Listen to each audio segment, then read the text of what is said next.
semuanya, selamat wayah kia ya dimanapun kalian berada. Kembali lagi bersama Mamang dan di video kali ini kita bakal lanjutin manhwa tarian pedang kematian. Kita masuk di part 46. Di awal video ini, dikala tubuh pemimpin Tropui melepuh akibat racun Jin Sohan yang mengakibatkan Yu Cheonbaek dan juga para bawahannya menatapnya dengan sangat keanehan. Bertanya-tanya, trik macam apa yang Sohan gunakan? Sohan sendiri langsung melesat maju, menerjang ke arah pemimpin Tropui. Melihat hal itu, pemimpin Tropui Gumso langsung berusaha untuk menangkis serangannya. Brengsek! Namun sayangnya, serangannya sama sekali tak mengenai Jin Sohan yang terus berputar-putar di sekelilingnya. Saat itu, Sohan berkata, "Aku menggenggam pedangku seraya menari dan menggunakan pedangku seraya menggunakan racun." Setelah mengatakan itu, Sohan pun menggunakan tekniknya yang mana langsung menebas ke seluruh tubuh Wei Gumso dan diakhiri dengan sebuah tebasan ke arah lehernya yang langsung membuatnya terbang terlepas dari tubuhnya. Bersama dengan Sohan yang berkata, "Kau bisa menyebutku seorang demon dari unortodoks yang tak kurang dalam hal apapun." Cerot. Tentunya hal itu membuat Yu Cheonbaek mengernyitkan dahinya menatap tajam ke arah Sohan. Lalu di saat Sohan menyadari hal itu, dirinya langsung menendang tubuh Wei Gumso yang telah kehilangan nyawanya untuk tenggelam ke dalam danau di belakangnya. Kemudian Sohan pun berbalik mengangkat pedangnya ke arah para bawahannya yang langsung bersorak menyambutnya. Hurrah! Mendengar sorakan mereka, Sohan pun tersenyum berpikir, "Ya, bersoraklah. Tidak perlu kalian takut. Tidak takut terhadap kematian. Menikmati pertarungan yang mempertaruhkan nyawamu sendiri. Bukankah itu esensi dari faksi unortodoks? Aku akan mengusik kalian sebagai bagian dari faksi unortodoks sampai akhir hayatku." Kemudian, dikala suasana semakin tegang, seorang bawahan Yu Cheonbaek, seorang kepala klan afiliasi kultusnya, berkata, "Kalian semua terlalu kaku. Wajar saja dia akan kelelahan sendiri nantinya. Ini adalah pertarungan yang berat sebelah di sisinya. Jika kita terus mengirimkan seseorang, kita bisa kembali ke membawa kepalanya Jin Sohan." Mendengar hal itu, Sohan pun langsung menepuk tangannya berkata, "Wah, jadi kalian memiliki penyiasat yang hebat ya." Tentunya perkataan Sohan membuat si kepala klan itu yang tersinggung langsung menghentikannya. "Woi, tutup mulutmu Jin Sohan." Sohan melanjutkan, "Kau terlihat yang paling tua, tapi wajahmu terlihat yang paling tidak tahu malu. Bertingkah seolah kau tak akan pernah bertaruh. Sungguh strategi yang luar biasa, Pak Tua. Dan kau tampaknya bukan bagian dari kultus What If Merlin Demon. Jadi siapa kau?" Sembari menahan amarahnya yang buat wajahnya begitu merah, pria tua itu membalas, "Kau sebaiknya jangan mengoceh Namun perkataannya terhenti ketika Sohan langsung menyelahnya. "Dia, aku baru sadar ternyata namamu itu tak penting sama sekali. Kau itu sudah tua, jadi tetaplah di belakang." Lagi dan lagi perkataan Sohan membuat pria tua itu ingin langsung menghajarnya. "Apa?" Namun Yu Cheonbaek langsung menghentikannya.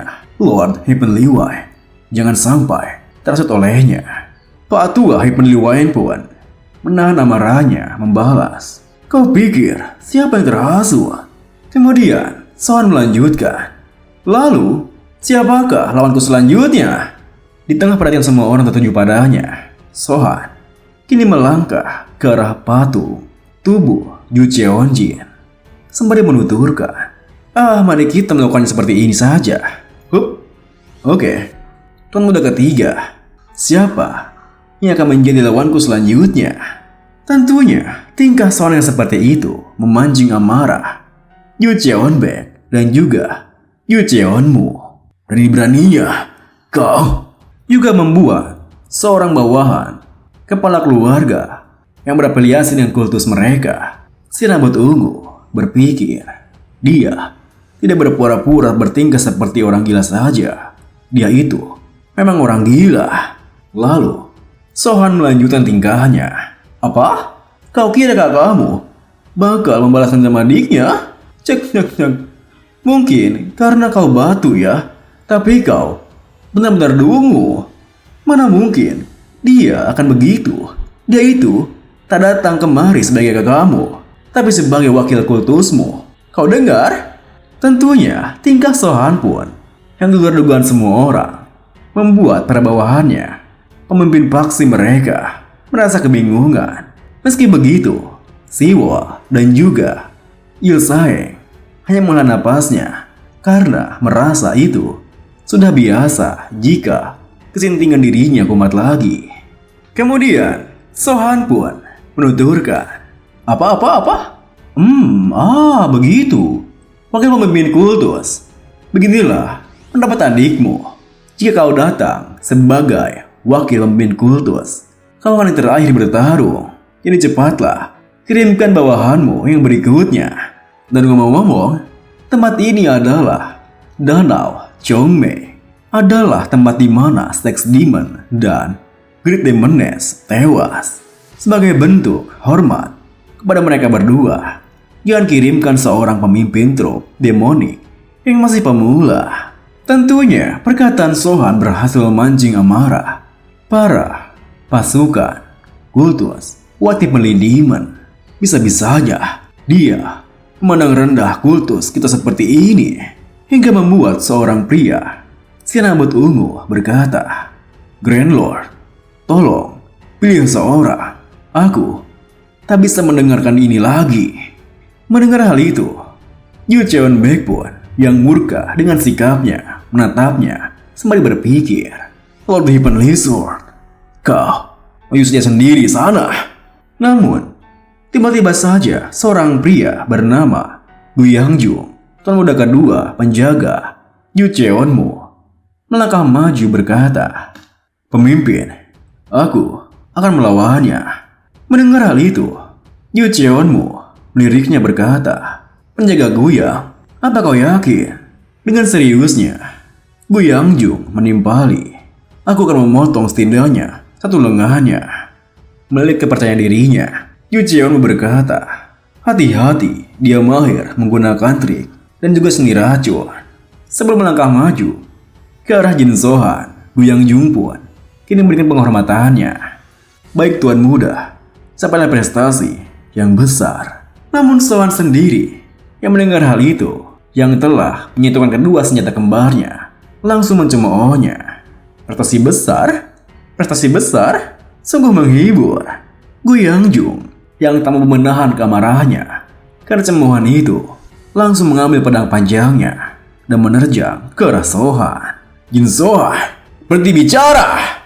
Dengan begitu, pertarungan kedua antara Sohan melawan Gu Yangjung kini dimulai, di mana mereka saling bertukar serangan satu sama lain. Namun Sohan yang menggunakan patung Yu Cheonjun membuat pergerakan Gu Yangjung terbatas karena dirinya tak bisa menghancurkan patung mayat pemuda ketiganya. Yang membuat Sohan dengan leluasa menyerang balik, mendorong mundur Gu Yangjung. Melihat hal itu, Yu Cheonmu bergumam, dia terpojok karena peninggalannya adik kepala keluarga Sword, si rambut ungu, membalas, Tuan muda, apa yayasan itu penting saat ini? Perintahkan dia untuk jangan pikirkan itu dan bertarunglah dengan sungguh-sungguh. Tentunya perkataannya membuat Yu Cheonbaek dan Yu Cheonmu langsung menatapnya dengan sangat kesal. Mana mungkin mereka berdua mengabaikan jasad adik bungsunya. Dengan sangat kesal, Yu Cheonmu berkata, Jangan bertingkah, itu adalah mayat saudaraku. Kepala keluarga Sword menimpali, Tuan muda, apa kau tidak melihat yang terjadi di sana? Penjaga keduamu itu kini kesulitan untuk melawan Sohan yang berlindung di balik mayat adik temudamu itu. Dan ternyata sesuai dugaan, si kepala ungu, Gu Yangjung, kini kesulitan untuk mengenai Jin Sohan yang terus-menerus berlindung di balik mayat patung Yu Cheonjun, yang membuat Gu Yangjung hanya bisa menahan serangannya ketika pedangnya akan mengenai tubuh mayat Yu Cheonjun. Melihat hal itu, Sohan pun tersenyum puas, mengejeknya. Sayang sekali. Yang membuat Gu Yangjung yang murka dengannya tak bisa berbuat apa-apa selain menahan dirinya agar tidak mengenai tubuh tuan bungsunya. Dasar bajingan licik. Mendengar hal itu, sembari terus berusaha memutar-mutar di sekitar tubuh Yu Cheonjun, Sohan berkata, "Licik, kalian semua para sampah dari kultus Watermelon Demon. Apa kau terlihat licik di mata kalian? Kalau begitu, biar kuhancurkan patung ini dengan tanganku sendiri untuk kalian." Setelah mengatakan itu, Sohan pun kini mengubah serangannya yang mengarah tepat ke patung Yu Cheonjun. Namun, di tengah perhatian semua orang ketujuh pada mereka, di tengah kekhawatiran Yu Cheonbaek dan juga Yu Cheonmu, Gu Yangjung menahan serangan Sohan menggunakan pedang panjangnya agar dirinya tak bisa menghancurkan patung tuan muda bungsunya. Tring! Lalu, Gu Yangjung pun mengempaskan Sohan ke arah sampingnya. Meski begitu, Sohan memanfaatkannya menggunakan dinding pijakannya dan kembali menerjang ke arah patungnya, hingga membuat Gu Yangjung kini berusaha mati-matian menahan Sohan agar tak mengenai patung di belakangnya. Melihat hal itu, seorang kepala keluarga si pria tua berteriak, "Ini mulai menjengkelkan. Kenapa kau harus peduli dengan patung itu?" Mendengar teriakannya, Sohan pun menghentikan pergerakannya, tersenyum berkata, "Ya, pria itu benar. Daripada peduli, lebih baik kau potong itu dengan tanganmu sendiri. Aku akan menunggunya untukmu." Saat itu, Gu Yangjung yang tengah gundah gulana berpikir, "Sialan, kalau aku terus dipermainkan seperti ini, aku tidak akan bisa fokus dalam bertarung dan aku akan kalah. Apa aku perlu memotong patung itu?" Di tengah kegundahan Gu Yangjung, Yu Cheonbaek berteriak, "Kenapa kau harus memotongnya? Itu adalah mayat si bungsu. Berusaha Jin Sohan secepatnya." Mendengar perintah itu, Gu Yangjung pun hanya bisa mengumpat, lalu kembali bersiap untuk bergerak. "Sialan, dimengerti." Melihat sikapnya, Sohan pun tersenyum berkata, "Dasar gila, baru begitu saja sudah bimbang." Sembari melompat menerjang ke arahnya, Gu Yangjung berkata, "Tutup mulutmu, bajingan." Tentunya Sohan pun tak hanya tinggal diam. Kini, ia menggunakan sebuah teknik yang melepaskan keysword miliknya ke arah Gu Yangjung. Melihat hal itu, Gu Yangjung pun langsung berusaha untuk menghindarinya, yang membuat ki itu melewatinya dan meledak ke arah belakangnya. Dan belum sempat Gu Yangjung melihat ke arah belakang, Sohan berkata, "Karena kau menghindarinya, itu jadi hancur deh." Mendengar hal itu, ketika itu juga Gu Yangjung yang khawatir dengan patungnya berbalik melihat ke belakangnya. Apa? Dan di saat Gu Yangjung berbalik, Sohan yang telah menunggu kesempatan itu langsung menggunakannya dan kini menyerang ke arahnya. Meskipun Gu Yangjung masih sempat untuk menahan serangan pertamanya, namun serangan kedua Jin Sohan tak bisa ia halau dan kini menembus langsung di tenggorokannya. Lalu, di saat Sohan mengambil kembali pedangnya yang telah membunuh Gu Yangjung, si yang melihatnya berpikir menciptakan sebuah celah yang membuat lawan fokus pada apa yang ada di belakangnya dan juga mengubah bentuk pedangnya, menyerang dengan berbagai tipuan dan psikologi. Itu benar-benar berbeda dari seni bela diri Monhua. Jadi begini cara bertarung Hyung setelah membuang teknik pedangnya. Ya, Hyung Nim memang seperti itu orangnya. Sementara itu, keadaan pasukan kultus Wate Penlidiman semakin tak diuntungkan hingga mereka terdiam sunyi dengan tubuhnya yang panas akibat kekalahan 2 orang dari sisinya. Lalu Sohan berteriak, "Lee Haryu, bawakan aku anggur." Mendengar perintahnya, Lee Haryu pun bergegas mengambilkan sebotol anggur untuknya. "Baik, Tuan Pemimpin Bendro." Kemudian di saat Lee Haryu menyerahkan anggurnya kepada Sohan di depan seluruh pasukan kultus Wate Penlidiman, tentunya mereka semua langsung mengenalinya. Pria itu, Lee Haryu, bukannya dia itu pemimpin Sekota Persekusus keempat? Lee Haryu, apa dia mengkhianati kultus dan berpihak pada Paksun Ortodoks? Mendengar semua ocehannya, Sohan pun yang telah mengambil botol anggurnya berkata, "Haryu, apakah mereka mengenalmu? Pergi dan sapalah teman-teman lamamu itu." Lee Haryu membalas, "Saya, Lee Haryu, tidak mempunyai teman." Mendengar jawabannya, Sohan bertanya, "Lalu, mereka itu apa?" Dengan wajah seriusnya, Lee Haryu berkata, "Mereka orang yang perlu dibunuh sekarang ini juga." Sohan pun tersenyum menimpali. Jawaban yang benar. Dan kembalilah untuk sementara. Dengan begitu, di tengah pasukan kultus Wate Penlidiman yang begitu kesal dengan Lee Haryu sendiri kini melangkah kembali ke barisannya. Lalu Sohan pun menengguk alkohol di tangannya. Bagus.